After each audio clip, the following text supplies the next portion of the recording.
What's up, everybody? Hey, just want to get you guys updated because I am launching a new channel. I think you guys already know if you're new to this new channel. This is going to be basically about what inspires me to be an artist, to draw. Um, if you haven't seen my stuff, here it is.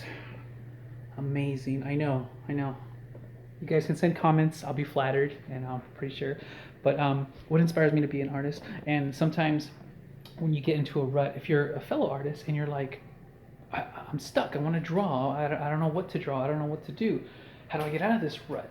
Well, there's a few things that help me get out of this little scenario, and here's one: Rubik's Cube.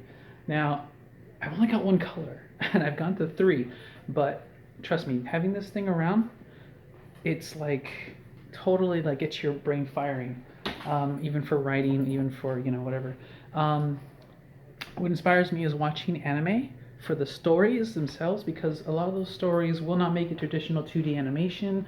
It will not be pretty much. It's kind of accepted in a different culture, but yeah. So those are some key components to getting re-inspired, to keep your brain flowing and stuff like that.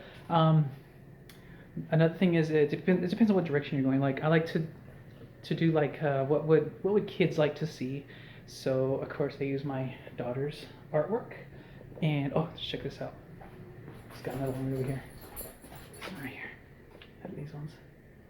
It's pretty creepy. This one right here, but anyway, she it's crazy how your brain thinks when you're a kid.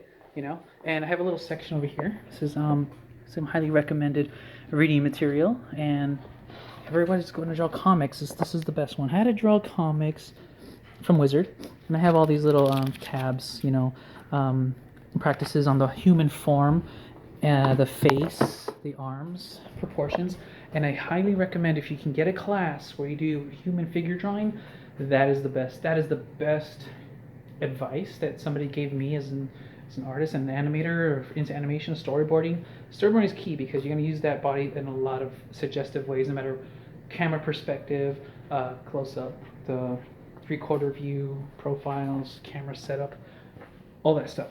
So yeah, and kind of glad that my daughter's getting into art. She's got a little art section. She loves to color. I hate color. When I used to draw, I was always like, no coloring, just black and white or gray and white, and I'll color later. Then I took a color theory class.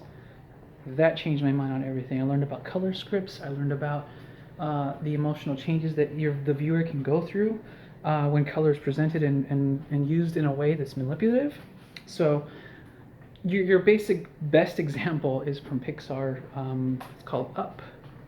And the very first few moments where there's no dialogue at all is when Carl and Ellie are going through their whole change, the dramatic change.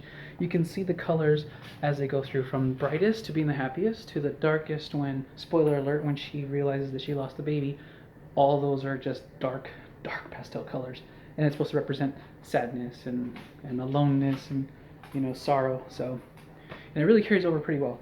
And then the brightest parts are basically when they're just at the happiest, when they found each other, when they're got just at the peak. So that's a good example, and that's a really good storyline to follow if you ever want to create a story, because it's an adventure, and it uses the hero's journey as a call to adventure perfectly. This is why Pixar succeeds at pretty much every movie, except I won't say it. Anyway, yeah, so those are a few things that actually help me inspire, help me keep going. Another thing is, keep a sketchbook, kind of small, not a huge one.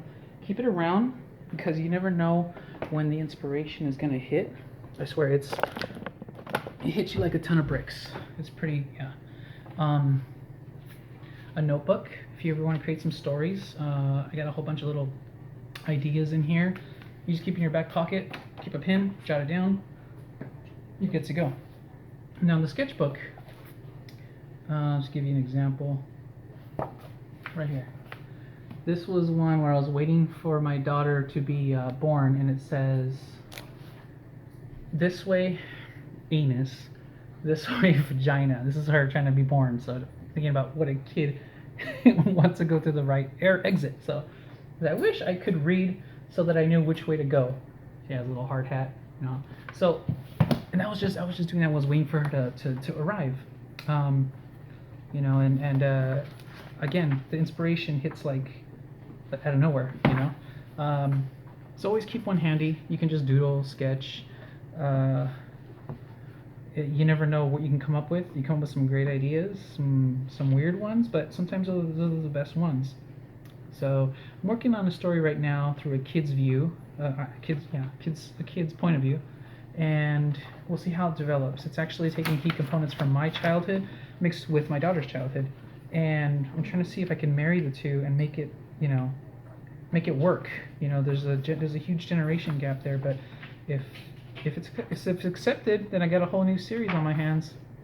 Anyway, those are a few things. I'll do some more videos about what I'm gonna draw on proportions and stuff like that. I did a Facebook Live video and it got a lot of views, so people were saying, "Hey, make a tutorial." I don't have the necessary tools yet. I just have my camera phone. I need to get a laptop. Once I get that, boom, editing, some time lapse, music in the background, whatever. I'll bring that as soon as I can. Again, this is a new channel, so I'm just starting it. So I'm gonna bring some tips and tricks. Tips and tricks. Yeah, tips and tricks on how to even make money passive aggressively. Passively, passive aggressively. Yeah, I just looked at my dog because my dog's passive aggressive. Anyway, stay tuned. I'll bring some more stuff to you guys, and thanks for viewing. Subscribe. Let's build this channel up. I'll entertain you guys. Yeah. Bye. There's a camera. Bye.